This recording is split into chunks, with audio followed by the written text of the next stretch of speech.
Bem-vindos ao Além do Pesadelo. Vídeo novo todos os dias ao meio-dia. Me diz de onde você ouve e que horas são por aí. Me ajude com sua inscrição no canal e vamos ao primeiro relato.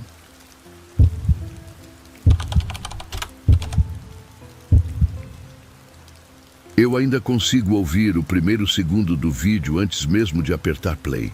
O celular vibrou sobre a mesa da cozinha numa noite abafada em Florianópolis, e algo dentro de mim já sabia que aquilo ia acabar comigo. Horas antes, eu tinha terminado tudo com a Larissa. Nada de drama, pelo menos foi o que pensei. Disse que ia viajar com minha esposa e minha mãe no fim de semana, que aquele caso tinha passado do limite. Ela ficou estranhamente calma. Agora, sozinho em casa, vi o arquivo chegar por mensagem. Quando abri, a câmera tremia, a luz era fraca e alguém chorava baixo. Eu reconheci a voz da minha esposa antes de entender o que estava vendo. O vídeo mostrava um cômodo sujo, paredes descascadas, provavelmente alguma casa abandonada da ilha. Minha esposa estava amarrada a uma cadeira, respirando rápido, tentando falar meu nome. Atrás dela, um pouco fora de foco, estava minha mãe sentada no chão, também presa. Meu estômago virou na hora. Então a câmera se ajustou e Larissa apareceu. Cabelo preso, rosto calmo demais para alguém naquela situação. Ela olhou direto para a lente, como se soubesse exatamente a hora em que eu abriria o vídeo. Ela sorriu devagar para mim. Eu senti um frio estranho no peito porque reconheci imediatamente o lugar. Não a casa exata, mas o tipo de construção antiga que existe em partes esquecidas de Florianópolis, perto de estrada de terra e mato alto. Antes de qualquer coisa, eu gritei o nome da Larissa, mesmo sabendo que era gravação. Minha cabeça começou a correr atrás de explicação. Talvez fosse brincadeira cruel, talvez montagem. Mas minha esposa chorava de verdade e minha mãe mal conseguia levantar a cabeça. O telefone tocou logo depois que o vídeo terminou. Número desconhecido. Atendi com a mão tremendo tanto que quase deixei o aparelho cair. Larissa falou comigo como se estivéssemos em um jantar normal. A voz dela estava tranquila, quase carinhosa, o que deixou tudo pior. Ela perguntou se eu tinha visto o vídeo inteiro. Eu não consegui responder na hora. Só escutava a respiração da minha esposa ao fundo da gravação que ainda ecoava na minha cabeça. Larissa então explicou com uma calma absurda que as duas estavam seguras por enquanto. Disse que eu conhecia muito bem o motivo daquilo. Segundo ela, eu tinha prometido que um dia largaria tudo para ficar com ela. E agora tinha chegado a hora de cumprir. Eu disse que aquilo era loucura, que ela estava passando de qualquer limite. Do outro lado da linha, ela riu baixo, como se já esperasse exatamente aquela reação. Larissa contou que levou minha esposa e minha mãe no início da noite, pouco depois de eu sair de casa para encontrar um cliente. Falou tudo como quem descreve um trajeto comum pela cidade. Segundo ela, estavam em algum ponto isolado da ilha, numa casa esquecida perto do mar. Se eu chamasse a polícia, o vídeo seguinte seria pior. A maneira calma com que ela disse isso foi o que realmente me apavorou. Então, ela fez a proposta. Disse que nada daquilo precisava terminar mal. Bastava eu entrar no carro, dirigir sozinho e seguir as instruções que ela enviaria pelo telefone. Quando eu chegasse, conversaríamos e iríamos embora juntos para longe, deixando para trás minha empresa, meu casamento, minha antiga vida inteira. Enquanto ela falava, ouvi minha esposa implorar meu nome bem baixo, como se estivesse sem forças. Perguntei o que aconteceria se eu me recusasse. Houve alguns segundos de silêncio. Depois chegou outro vídeo. Dessa vez a câmera estava mais perto do rosto machucado da minha esposa. Larissa aparecia segurando algo na mão. Quando abri o segundo vídeo, senti meu corpo inteiro travar. A câmera estava muito mais próxima do rosto da minha esposa, mostrando o desespero nos olhos dela. A iluminação vinha de uma lâmpada fraca pendurada no teto, balançando devagar, o que fazia as sombras se moverem pelas paredes descascadas. Larissa segurava o celular com uma mão e, com a outra, pressionava um objeto metálico contra o braço da minha esposa. Não era algo grande, mas era suficiente para machucar. Minha esposa chorava e repetia meu nome como se aquilo fosse a última coisa que ainda a mantinha consciente. Larissa falou olhando para a câmera, como se estivesse conversando diretamente comigo dentro da minha própria casa. Disse que não queria fazer aquilo, que tudo dependia da minha decisão. Segundo ela, bastava eu aceitar ir até lá e sair com ela daquela cidade. Nada de polícia, nada de telefonemas para amigos ou familiares. Ela parecia convencida de que aquilo era apenas um teste de lealdade. O que mais me perturbava era o tom da voz dela, quase doce.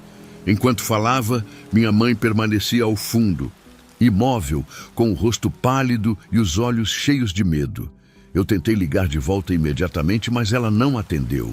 Em vez disso, chegou outra mensagem com instruções. Eu deveria sair de casa em 15 minutos, pegar a estrada em direção ao sul da ilha e manter o celular ligado o tempo todo. Se o telefone fosse desligado ou se eu demorasse mais do que o esperado, ela avisou que entenderia como uma tentativa de pedir ajuda. Sentei na cadeira da cozinha e fiquei olhando para a tela do celular por alguns minutos que pareceram muito mais longos. Eu estava tentando pensar como empresário, como alguém acostumado a resolver problemas, mas aquilo não era um negócio. Pensei em chamar a polícia várias vezes naquele momento. A ideia vinha e voltava como um impulso automático. Só que cada vez que eu lembrava do vídeo, da proximidade da câmera com o rosto da minha esposa, minha coragem desaparecia. Larissa tinha planejado tudo com cuidado demais. Ela sabia que eu hesitaria, que eu teria medo de qualquer passo errado. Levantei da cadeira e comecei a andar pela sala sem direção, tentando decidir alguma coisa antes que o tempo acabasse. A casa estava silenciosa demais sem minha mãe e minha esposa ali dentro. Aquilo tornava tudo mais real. Quando faltavam poucos minutos para o prazo que ela tinha dado, chegou outro vídeo curto. Dessa vez, a câmera estava apontada para minha mãe. Ela estava sentada no chão, encostada na parede, respirando com dificuldade. Larissa apareceu ao lado dela e falou meu nome de novo, mas agora com menos paciência na voz. Disse que eu estava demorando e que isso estava deixando ela nervosa.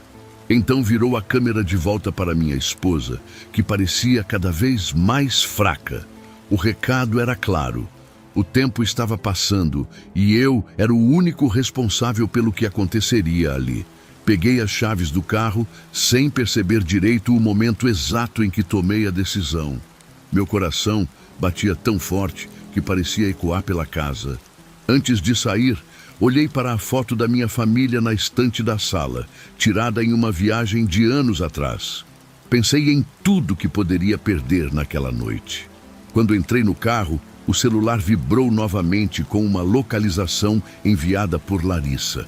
Um ponto isolado da ilha, perto de uma estrada que eu lembrava vagamente.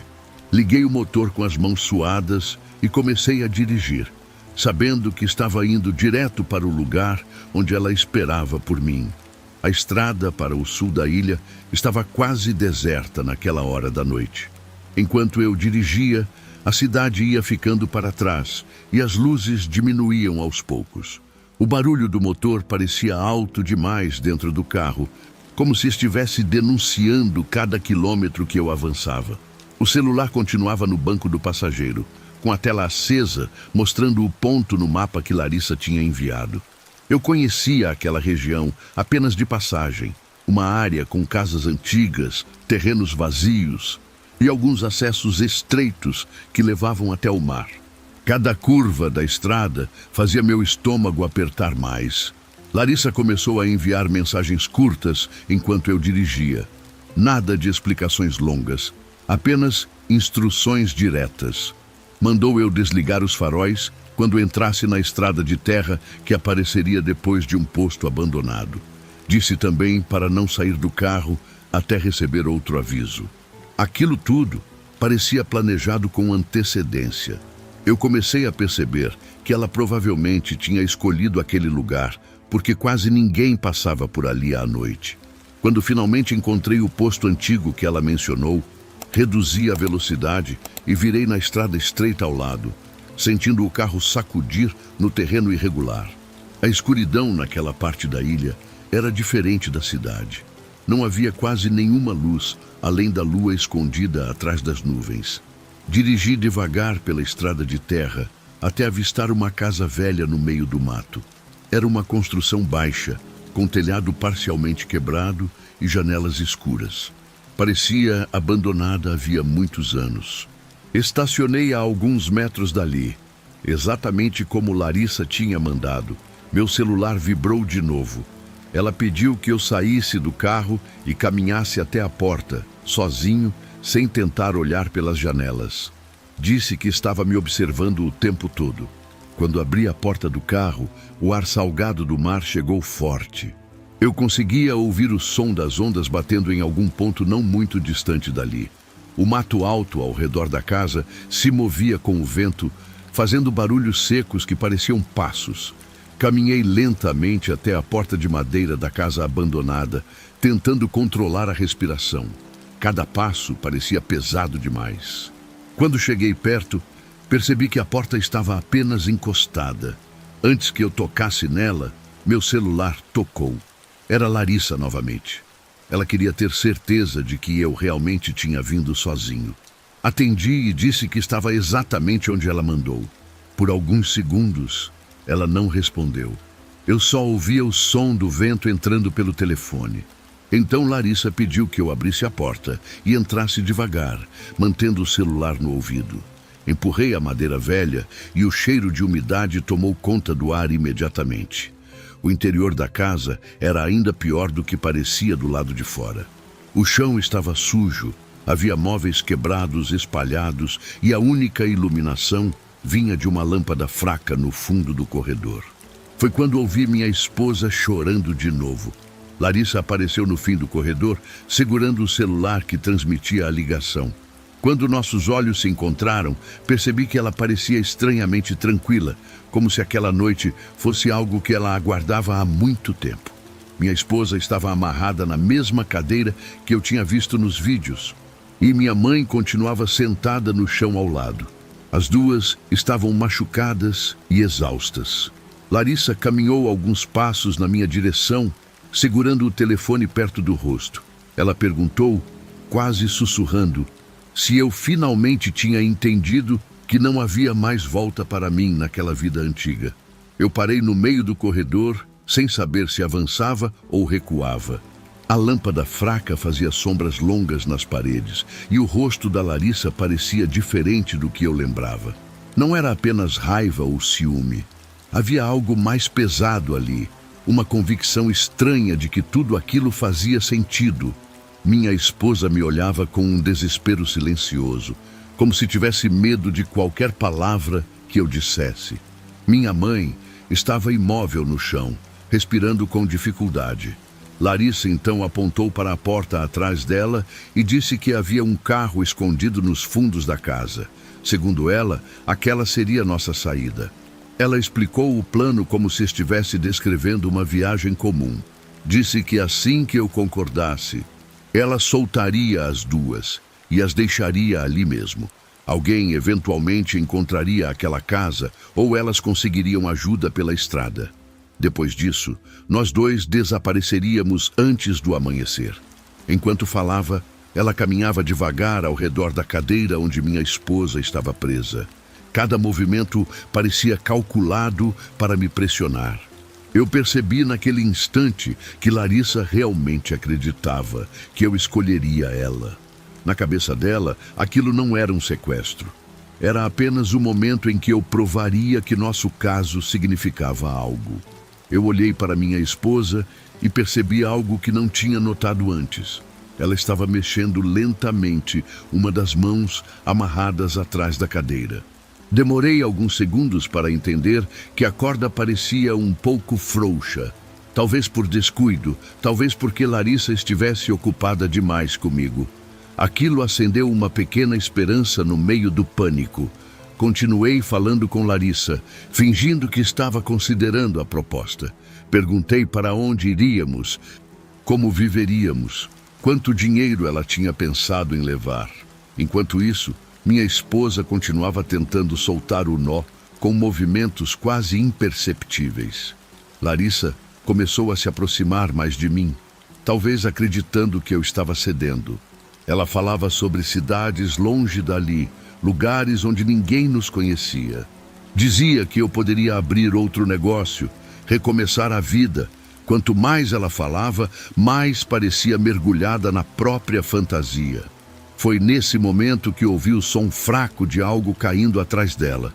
Minha esposa finalmente conseguiu soltar uma das mãos e derrubou a cadeira para o lado. Tudo aconteceu muito rápido depois disso. Larissa virou assustada e eu avancei antes que ela pudesse reagir. Nós dois caímos no chão da casa abandonada, lutando no meio da poeira e dos móveis quebrados. Larissa tentou alcançar algo no bolso, mas consegui segurar o braço dela e afastar. Minha esposa, ainda tremendo, correu até minha mãe para ajudá-la a se levantar. Eu gritei para elas saírem dali imediatamente e correrem para a estrada. Depois de alguns segundos de luta, consegui imobilizar Larissa no chão até ouvir o som distante de um carro passando na estrada de terra. Continuei gritando por ajuda até que 2 pessoas apareceram e chamaram a polícia. Aquela noite terminou com luzes vermelhas iluminando a casa abandonada e várias perguntas que eu não conseguia responder direito. Minha esposa e minha mãe foram levadas para atendimento médico e, felizmente, se recuperaram dos ferimentos. Larissa foi presa ali mesmo, ainda olhando para mim com uma expressão difícil de explicar, como se eu tivesse quebrado uma promessa que só existia na cabeça dela. Meses depois, ainda me pego pensando em como tudo começou com algo que eu achei que poderia esconder. Às vezes, lembro do sorriso dela no primeiro vídeo e sinto um frio que nunca mais foi embora.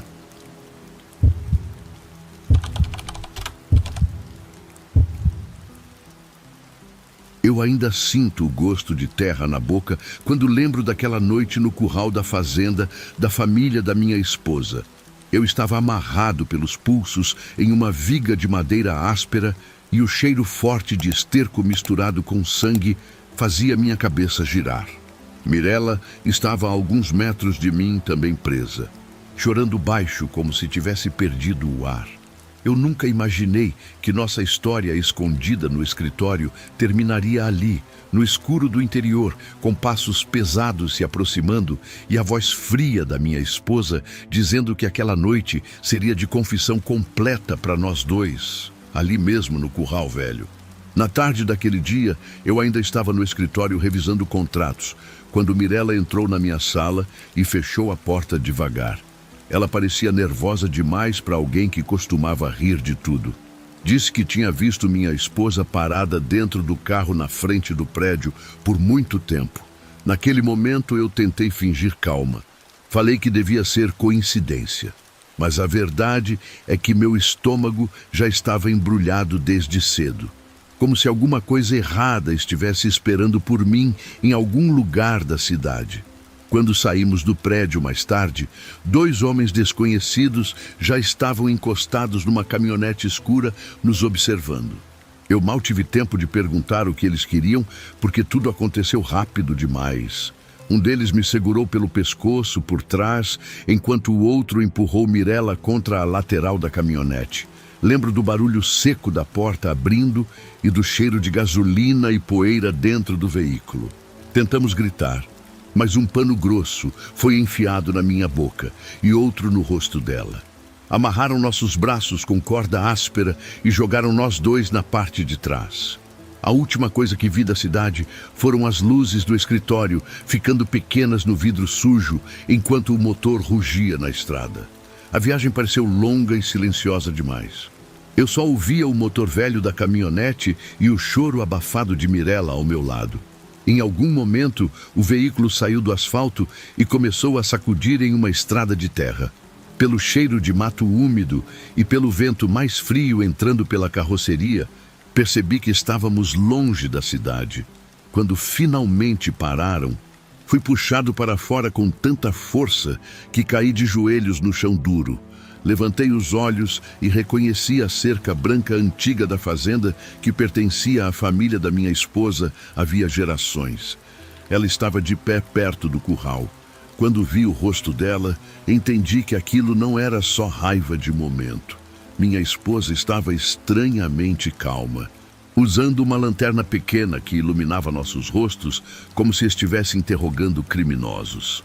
Os dois homens nos arrastaram até dentro do curral e amarraram minhas mãos atrás de um poste grosso. Mirella foi presa em outra viga a alguns passos de distância.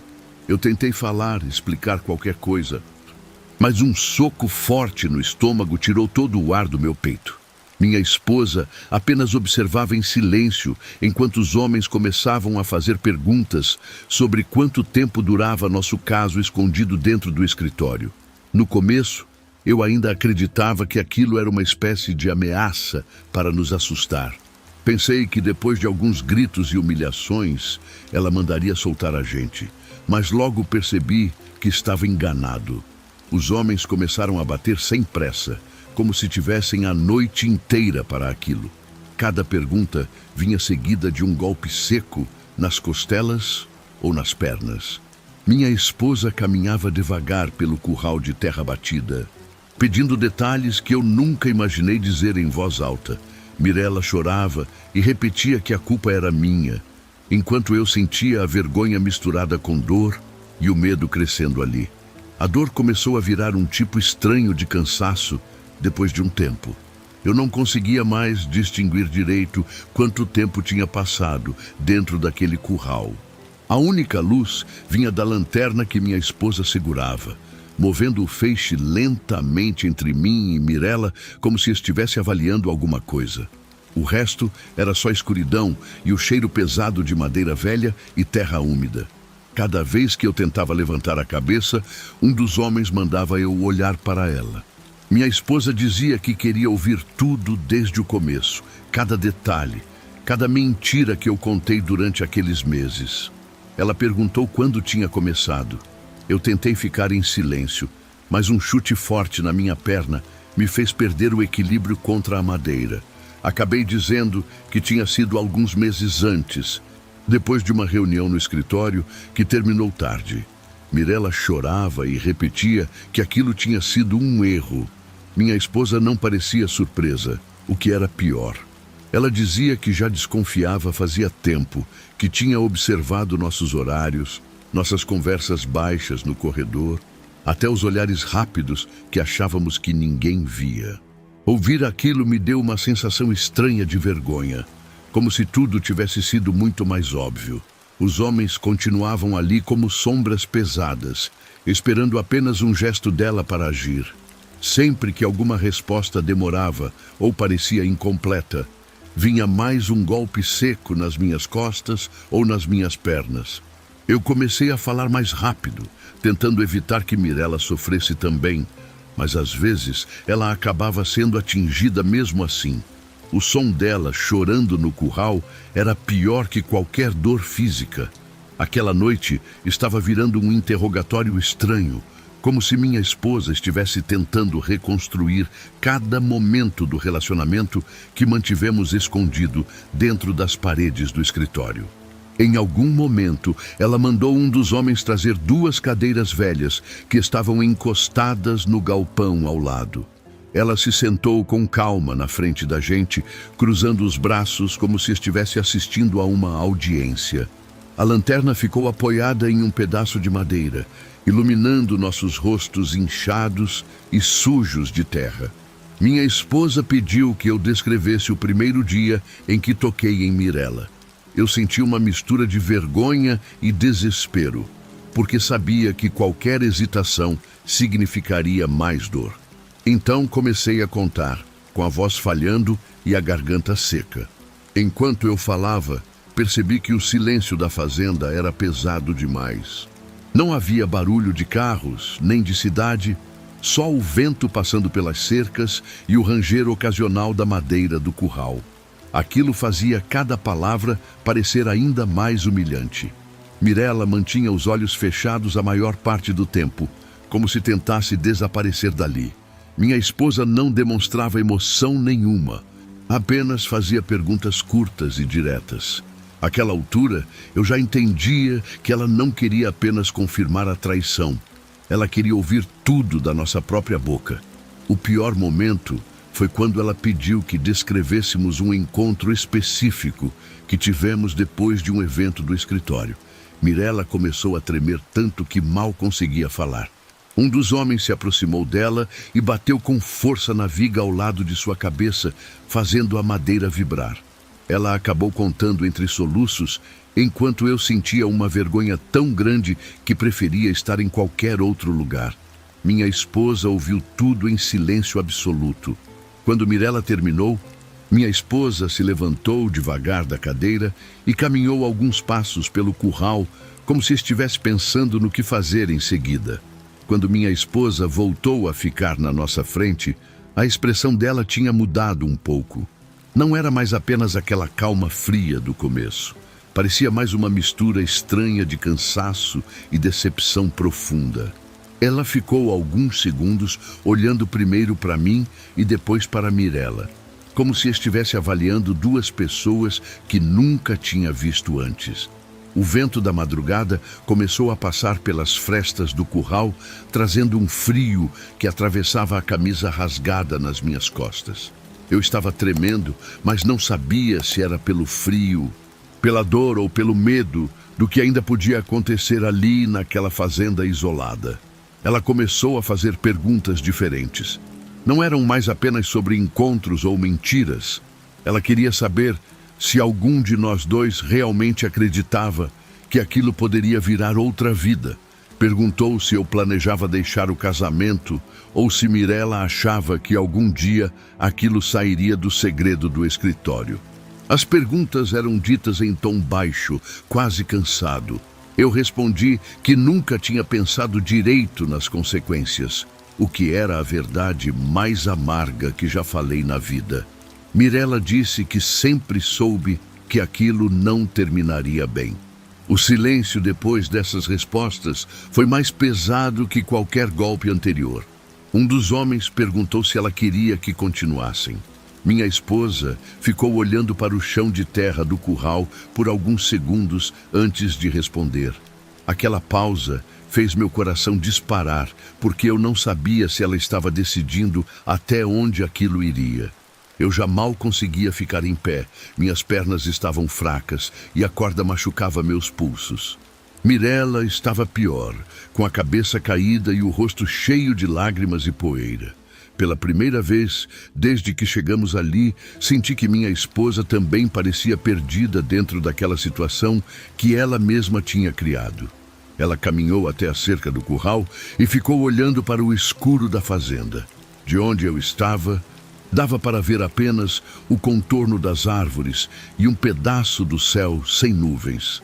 A madrugada estava silenciosa, como se o mundo inteiro estivesse dormindo, enquanto nós três enfrentávamos aquela verdade feia no meio do interior.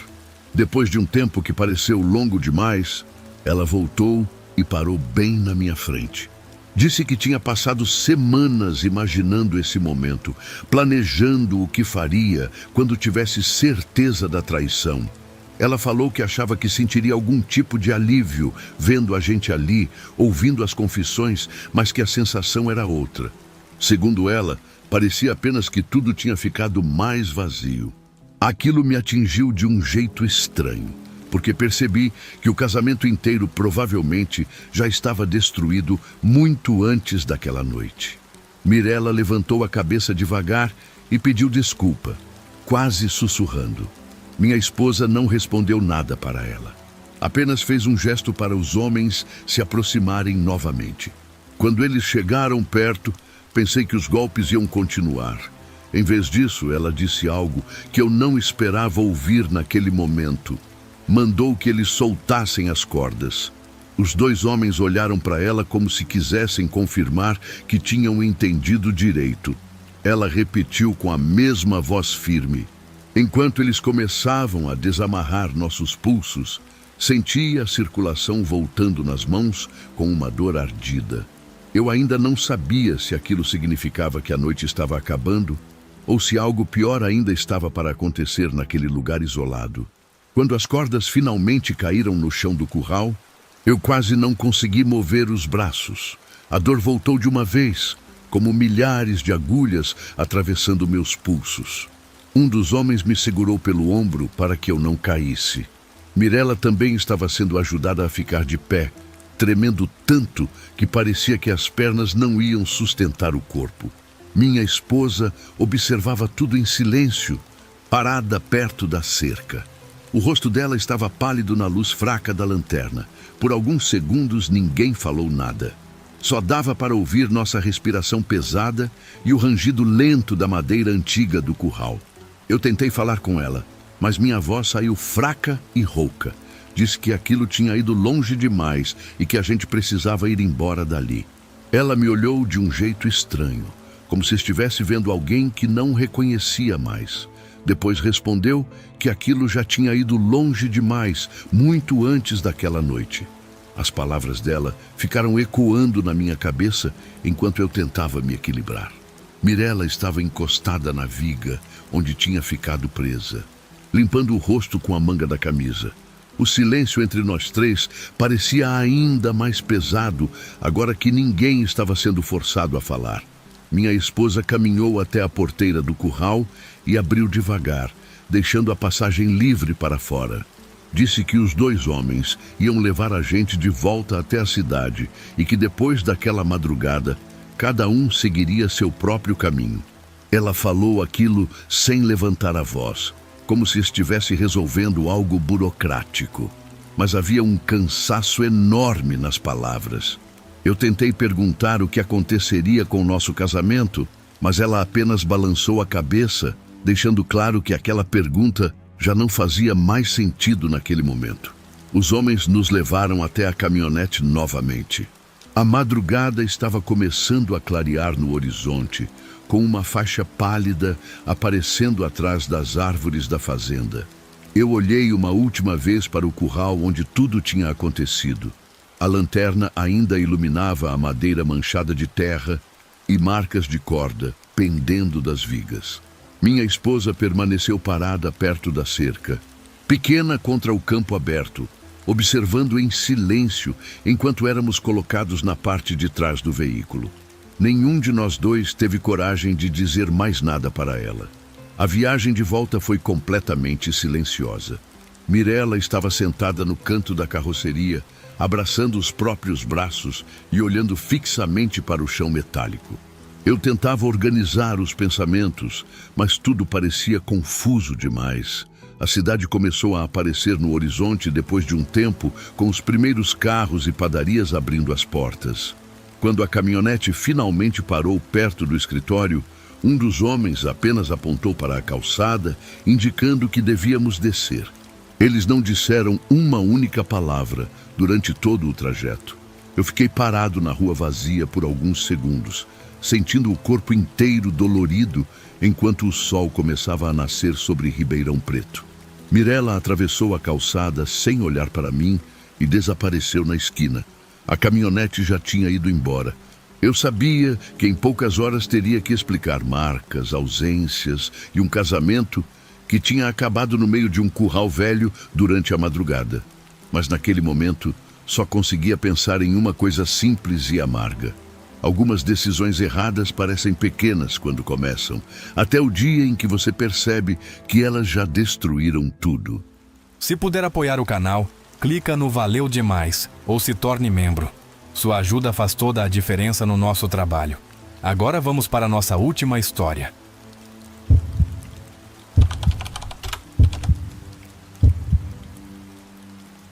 A primeira coisa que senti foi o gosto de sangue na boca e o barulho do motor ainda ligado. Eu estava caída no asfalto frio do estacionamento do hospital, olhando para as luzes brancas do prédio, como se elas estivessem muito distantes. Por alguns segundos, achei que tinha desmaiado, mas então tentei respirar e uma dor absurda atravessou meu peito. Foi quando entendi que tinha sido atropelada. O carro era do meu marido. Eu mesma tinha visto ele chegar dirigindo minutos antes. E quem estava atrás do volante quando o carro avançou não era ele. Era Patrícia, parada me olhando em silêncio. Eu conheci o nome dela poucas horas antes, dentro do próprio hospital onde trabalho como enfermeira. Um colega comentou, meio sem graça, que tinha visto meu marido ali muitas vezes nas últimas semanas. Disse que ele sempre aparecia acompanhado de uma mulher alta, cabelo escuro, expressão fria. Na hora senti aquele aperto estranho no estômago, como quando a gente pressente algo ruim chegando. Passei o resto do plantão distraída, errando coisas simples e olhando o celular toda hora. Quando finalmente saí para o estacionamento naquela noite abafada de Manaus, vi o carro dele parado e vi os dois conversando muito perto. Eu não sou uma pessoa de fazer escândalo, mas naquele momento parecia que alguma coisa dentro de mim tinha quebrado. Caminhei direto até eles sem pensar muito no que ia dizer. Meu marido ficou branco quando me viu chegando entre os carros. Patrícia virou devagar, como se já soubesse exatamente quem eu era. O jeito calmo dela me irritou mais do que qualquer insulto teria irritado. Perguntei se ele ia me explicar o que estava acontecendo. Ele tentou falar, gaguejando, mas ela colocou a mão no braço dele e respondeu por nós dois. Disse que algumas coisas simplesmente mudam agora para sempre. Eu lembro do cheiro de combustível no ar e do barulho distante das ambulâncias chegando pela avenida. Meu marido repetia meu nome várias vezes, tentando me puxar pelo braço para ir embora dali. Patrícia continuava olhando para mim de um jeito estranho, quase avaliando cada reação minha. Falei que já sabia de tudo e que aquilo acabava ali. Não gritei, não xinguei, só falei. Talvez isso tenha irritado ela. O rosto dela mudou de repente, como se alguma coisa tivesse desligado por dentro. Ela abriu um sorriso curto, frio, e perguntou se eu realmente achava que ainda tinha controle de alguma coisa. Foi meu marido quem sugeriu que a gente conversasse em outro lugar, longe daquele estacionamento iluminado demais. Patrícia não respondeu. Apenas caminhou até o carro dele e abriu a porta do motorista com uma naturalidade que me deixou confusa. Ela nem perguntou nada, simplesmente entrou e ligou o motor. Achei que fosse embora, talvez para evitar mais confusão. Meu marido deu 2 passos na direção do carro, chamando pelo nome dela. Eu fiquei parada entre as faixas pintadas no chão, tentando entender o que estava acontecendo. Então os faróis se voltaram diretamente para mim, fortes demais para eu enxergar o rosto dela. No começo, pensei que ela só queria assustar. O motor rugiu alto e o carro avançou alguns centímetros. Meu marido gritou para ela parar, mas a voz dele saiu fraca, quase inútil. Eu ainda estava tentando processar aquilo quando o carro acelerou de verdade. Lembro da sensação absurda de não conseguir mover o corpo rápido o suficiente. O impacto veio seco, pesado, jogando meu corpo contra o capô antes de cair no chão. O mundo virou barulho e luz. Enquanto eu lutava para respirar no asfalto, ouvi o carro frear de novo. E percebi que Patrícia não parecia nem um pouco em pânico nenhum. Eu estava consciente, mas meu corpo não respondia direito. O asfalto parecia colado na minha pele e cada tentativa de respirar trazia uma dor que queimava por dentro. As luzes do hospital refletiam nas poças de óleo do estacionamento, criando manchas brilhantes que me deixavam tonta. Ouvi passos correndo e reconheci a voz do meu marido chamando meu nome de um jeito desesperado. Mesmo assim, meus olhos procuravam apenas uma pessoa. Patrícia ainda estava dentro do carro, com as mãos no volante. Ela não parecia nervosa. Pelo contrário, estava me observando com uma calma tão estranha que aquilo me assustou mais que o atropelamento. Meu marido batia no vidro do carro dela, pedindo para ela sair. A voz dele estava quebrada, cheia de medo. Eu conseguia ouvir mesmo com o zumbido nos ouvidos.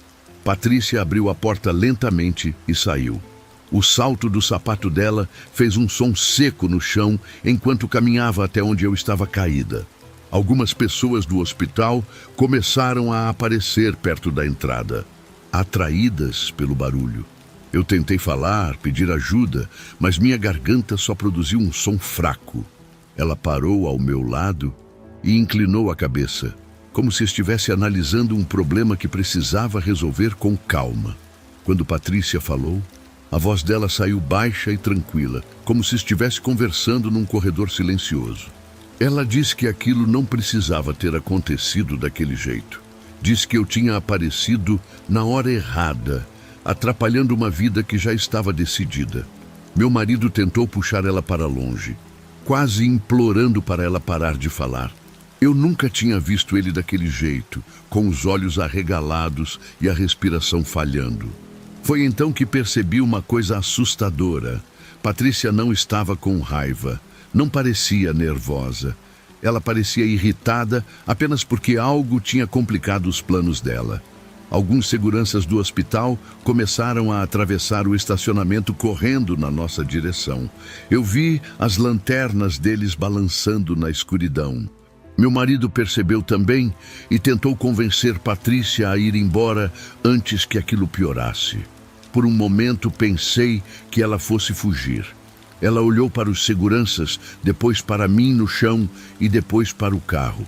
Foi nesse instante que senti um frio estranho atravessar meu corpo, mesmo com a dor. A expressão dela não era de alguém com medo de ser pega. Era a expressão de alguém calculando se ainda havia tempo para terminar alguma coisa. Ela deu 2 passos para trás, olhando diretamente para mim. Eu entendi naquele momento, mesmo sem conseguir me mexer direito, aquilo não tinha sido um acidente de raiva. Patrícia não tinha perdido o controle, ela tinha tomado uma decisão. Meu marido percebeu também, porque começou a gritar com ela de um jeito desesperado. Ele ficou na frente do carro, tentando impedir que ela voltasse para o volante. Os seguranças estavam mais perto agora, quase chegando. Por um segundo, achei que tudo ia acabar ali, que alguém ia segurar ela antes que fizesse qualquer outra coisa. Mas Patrícia simplesmente sorriu de novo, aquele mesmo sorriso curto que eu tinha visto antes. Em vez de entrar no carro, ela começou a andar calmamente na direção da saída do estacionamento. Passou pelo meu marido como se ele fosse invisível. Quando os seguranças finalmente chegaram, ela já estava perto do portão lateral.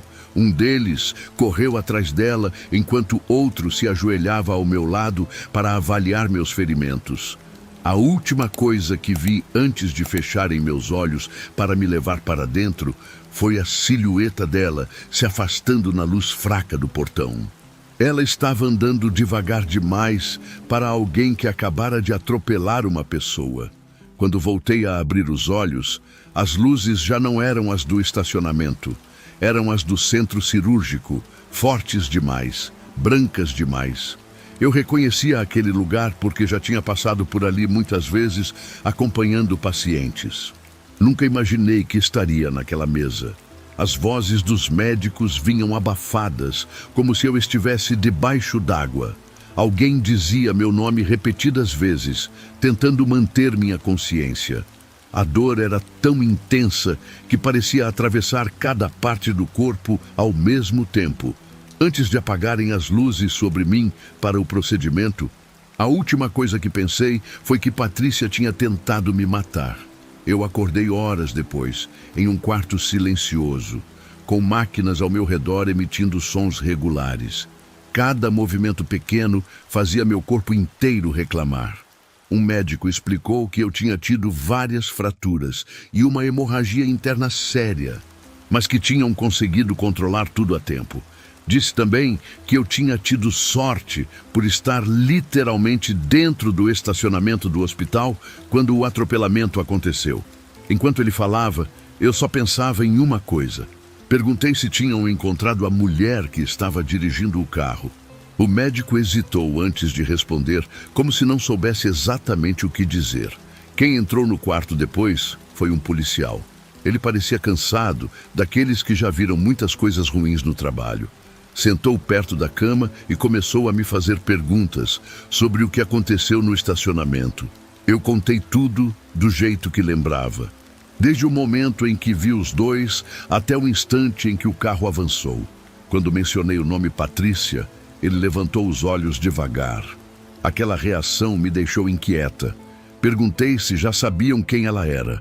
O policial ficou em silêncio por alguns segundos antes de dizer que aquele nome tinha aparecido em outras situações estranhas recentemente.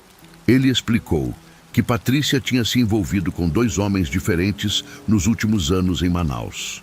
Nos 2 casos, as esposas desses homens tinham sofrido acidentes incomuns depois de confrontos parecidos com o meu. Um caso foi uma queda grave em uma escada de condomínio. O outro envolveu um atropelamento em um estacionamento de supermercado. Nenhuma investigação conseguiu provar que ela tinha provocado aquilo diretamente. Sempre faltava algo. Câmera desligada, testemunha confusa, versão contraditória. Quando ouvi aquilo deitada naquela cama, com o corpo cheio de curativos, senti um frio muito mais forte que qualquer dor física. Perguntei se tinham prendido ela depois do que aconteceu comigo. O policial suspirou e disse que os seguranças perderam Patrícia quando ela saiu pela rua lateral do hospital. Algumas câmeras externas mostraram ela entrando em um carro de aplicativo poucos minutos depois. Desde então, ninguém tinha conseguido localizar ela. Meu marido estava sendo interrogado naquele momento em outra sala, porque o carro usado no atropelamento era dele. Enquanto o policial falava, percebi algo que me deixou com o estômago pesado. Patrícia não tinha fugido correndo porque estava desesperada. Ela saiu andando devagar, porque sabia exatamente o que estava fazendo. Nos dias seguintes, enquanto eu permanecia internada, comecei a ouvir comentários entre enfermeiros e médicos sobre o caso. A história tinha se espalhado rápido dentro do hospital. Alguns diziam que aquela mulher parecia fria demais para alguém envolvido em um acidente. Outros comentavam que ela tinha perguntado calmamente para uma enfermeira, minutos antes do atropelamento, onde ficava a saída lateral do estacionamento. Aquilo me fez entender uma coisa perturbadora. Patrícia não reagiu por impulso quando me viu. Ela já tinha pensado em como sair dali antes mesmo de tudo acontecer. Passei várias semanas naquele quarto do hospital, aprendendo a sentar, respirar fundo e mover o corpo outra vez. Cada pequeno progresso vinha acompanhado de dor, mas também de uma sensação estranha de sobrevivência. Muitos colegas do hospital vinham me visitar, sempre falando baixo, como se o caso ainda estivesse rondando os corredores. Meu marido apareceu nos primeiros dias, visivelmente destruído, mas nossa conversa foi curta. Eu já não sentia vontade de discutir nada. Depois do que tinha acontecido no estacionamento, algo dentro de mim tinha mudado. Não era só sobre traição. Era sobre perceber que alguém realmente decidiu que eu precisava desaparecer. A polícia voltou algumas vezes para atualizar o que estavam descobrindo. Patrícia tinha desaparecido completamente de Manaus. O número de telefone que ela usava foi desligado no mesmo dia do atropelamento. O endereço que ela tinha informado para algumas pessoas era falso.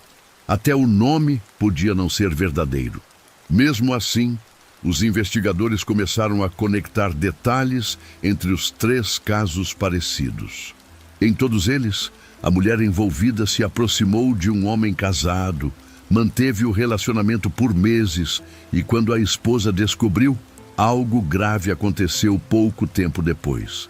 Aquilo deixava claro que eu provavelmente não tinha sido escolhida por acaso. Meu marido acabou confessando que conheceu Patrícia cerca de 4 meses antes no próprio hospital. Ela dizia que visitava um parente internado, mas ninguém nunca confirmou isso. Segundo ele, ela sempre fazia perguntas estranhas sobre a vida dele. Queria saber onde morávamos, quais eram meus horários de trabalho, quando eu costumava sair do plantão. Na época, ele achava que era apenas curiosidade normal de alguém envolvido em um relacionamento. Depois do atropelamento, percebeu que tinha contado para ela praticamente toda a minha rotina sem perceber. Quando ouvi aquilo, Senti um peso no peito maior que qualquer dor física.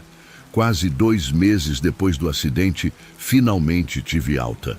Sair pela porta principal do hospital foi estranho, como se o mundo estivesse mais silencioso do que antes. Eu caminhei devagar até o carro de um parente que veio me buscar, ainda usando uma cinta no torso. Antes de entrar, olhei automaticamente para o estacionamento onde tudo tinha acontecido. As vagas estavam ocupadas por carros comuns, pessoas indo e vindo como em qualquer outro dia.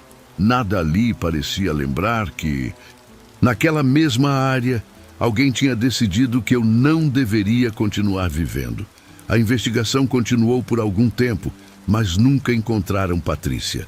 A polícia acredita que ela saiu da cidade poucos dias depois do atropelamento usando documentos falsos.